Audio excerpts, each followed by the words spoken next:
মানুষ মারা গেছে এখানে কোন আইন হইছে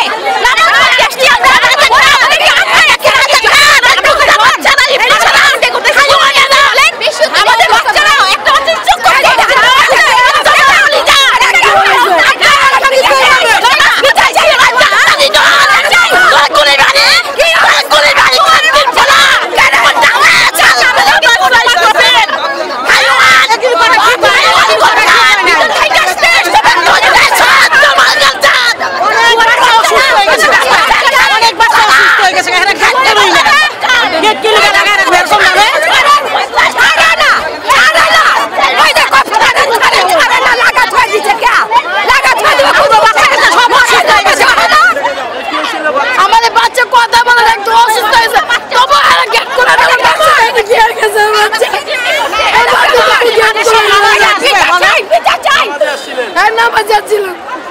অনেক বাচ্চা অসুস্থ হয়ে গেছে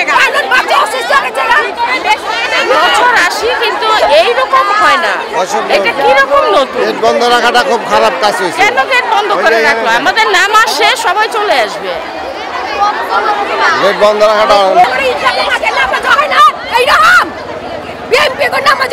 আধা ঘন্টা মতো আটকে রাখছে। বাচ্চার অবস্থা দেখছেন কি হয়ে গেছে? হ্যাঁ, এই যে কান্না করতেছে, ভয় পাইতেছে, এটা কোনো কথা বলেন? এটা বাচ্চাদের সাথে এরকম করে কথা?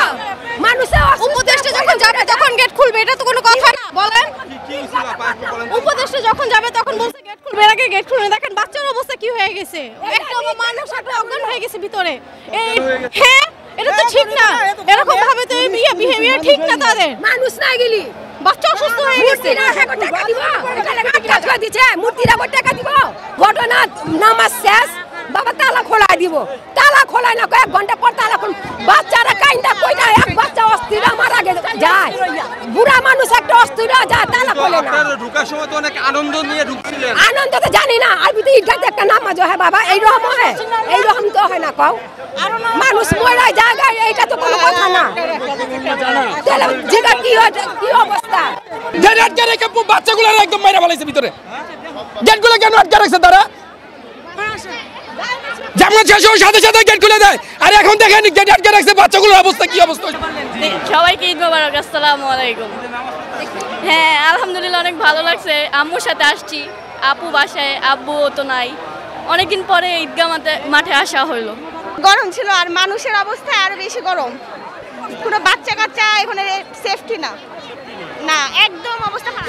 এবারে ঢুকার সময় যেরকম ভাবে সুন্দরভাবে ঢুকছে, বের হওয়ার সময় ওরকম সুন্দরভাবে ঢুকতে করেনি না। এবার অনেক খারাপ করছে ব্যবহার, একদম হয়তো খুশি হলে নামাজ পড়তে আসছে, এরকম গেট আটকায় এখানে নামাজ পড়া শেষ হয়েছে, বক্তব্য শুনতে হবে, এটা কেন? এত নির্যাতন। তো এত গরমে ছোট ছোট বাচ্চাদের অবস্থা খারাপ হয়ে গেল। একটা মহিলা স্ট্রোক করছে আমাদের সামনেই, মহিলাকে ধরবে সেটাও ই নাই। হ্যাঁ এইবার অন্য বেশি রকম জ্বালাতন হয়েছে। ওই যে হয়েছিল, এই চিপাচিপির কারণে অনেক ধাক্কাধাক্কি, ভিতরে গেট নক করে দিয়েছে। ওই অবস্থায় আপনার সাথে সাথে বাচ্চাটা সেন্সলেস হয়ে গেছে, কিন্তু কেউই বুঝতেছিল না ওই অবস্থা। না কেউ এটাই ভিতরে গেটটা নক করে দেওয়াতে বাচ্চাগুলো প্রচুর অসুস্থ হয়ে গেছে। হ্যাঁ গেটগুলো এবার নক করে দিছে না, কেউই বের হতে পারতেছে না, প্রচুর ধাক্কাধাক্কি। কত সুন্দর ছিল, এবার নেই, এবার শৃঙ্খলা খুবই বাজে, খুবই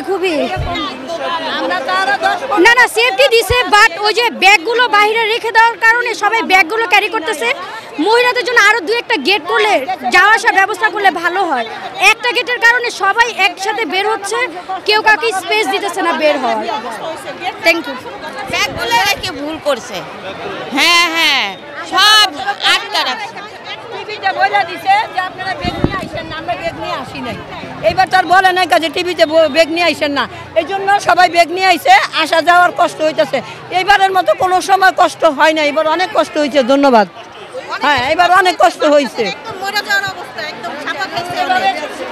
বাচ্চারা অনেক চাপা খাইছে, ওই ভিতরের থেকে বের হইতে একদম মানে মৃত্যুর মুখোমুখি একদম। আমরা প্রায় দোয়া করতে করতে গলা শুকাই গেছে। আসো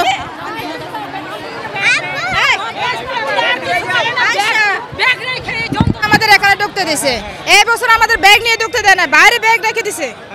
এখন আমাদের অনেক কষ্ট হয়েছে, আমাদেরকে আটকে রাখছে ওখানে। তালা মেরে রাখছে জি ব্যাগ এই যে ফটোর মধ্যে রাখে আমাদের ব্যাগ চেক করে ভিতরে ঢুকা দিত আগে ভালো ছিলাম আমরা গত বছর আমরা ব্যাগ নিয়ে ঢুকছি এই বছর নিয়মটা খারাপ করছে আমাদের জন্য জি খারাপ করছে এখন আমাদের ঈদ মুবারক বলবো সেইটাও নাই মুখের মধ্যে টেনশন মাথার মধ্যে শেষ আমাদের আনন্দ এই যে ব্যাগগুলো রাস্তায় রাখে এখানে সিকিউরিটি নাই কিছু নাই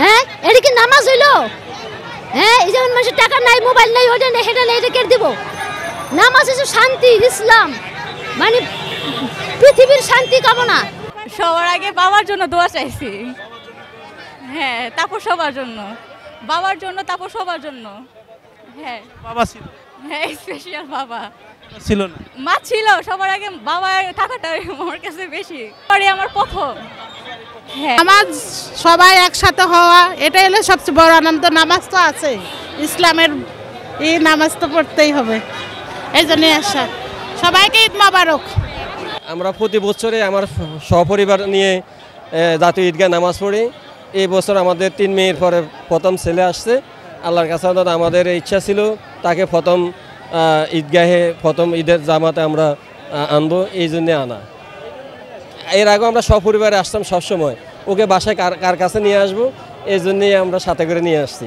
আলহামদুলিল্লাহ অত্যন্ত ভালো সুশৃঙ্খল এবং প্রশাসন যাবতীয় সব দিক থেকেই এবারের ঈদটা আমাদের কাছে অত্যন্ত গ্রহণযোগ্য এবং স্বতঃস্ফূর্ত মনে হচ্ছে দর্শক আপনারা জানেন যে এক মাস সিয়াম শেষে কিন্তু আজ ঈদুল ফিতর উপলক্ষেই কিন্তু জাতীয় ঈদগাহ ময়দানেই কিন্তু হাজার হাজার বলবো যে মুসল্লিকেরামরাই কিন্তু আজকে ঈদগাহে নামাজের জন্য আসছে দেখতে পাচ্ছেন যে লাইন ধরেই কিন্তু মূলত আমার পিছনে যে অনেক বড় লম্বা লাইন ধরেই কিন্তু এক এক করে কিন্তু ঈদগাহে প্রবেশ করছে আমরা যতটুকু দেখতে পেরেছি আসলে অনেকের সাথে কথা বলে যতটুকু জানতে পারলাম যে তারা মা বাবা ভাই বোন আসলে সবার জন্যই কিন্তু ঈদগাহে নামাজ পড়ে দোয়া করবে এরকমটাই কিন্তু মুসল্লি কেরামের কাছে জানতে পারলাম যে ঈদগাহে আসলে সবার মনে শান্তি নসিব দান করুক আল্লাহ বা আল্লাহ সবাইকে মাফ করে দেখ এটাই কিন্তু অনেকেই বলছে দর্শক আজকে ঈদগাহ থেকে আমি আলহামদুলিল্লাহ ভালো লাগতেছে এক মাস সিয়াম সাধনার পরে জাতীয় ঈদগাহে নামাজ পড়তে আসছি আমাদের ভাইদের সাথে হ্যাঁ সবাইকে নিয়ে আমার আব্বার জন্য আল্লাহ আমার বাবাকে ব্যস্ত নসিব করুক আর আম্মাকে নেখায় দারাজ করুক আর দেশবাসীর জন্য সবাই যেন শান্তিতে থাকে ভালো থাকে ধন্যবাদ আচ্ছা অনেক ভালো লাগতেছে যে আমরা আজকে জাতীয় ঈদগাহে এসে একসাথে নামাজ আদায় করতেছি অনেক সুন্দর লাগতেছে এবং পরিবেশটা অনেক ঠান্ডা আল্লাহ তাআলা আমাদের এই সমস্ত ঈদ সিয়াম সাধনা কবুল করেন এবং আমাদের যেন আমাদের জন্য কল্যাণ বয়ে আনে আমি সেই কামনা করছি স্পেশালভাবে বাবা মা আছে তার সাথে ফিলিস্তিনের মুসলমানরা আছে তাদের জন্য দোয়া হবে আল্লাহ যেন তাদেরকে মুক্তি দান করে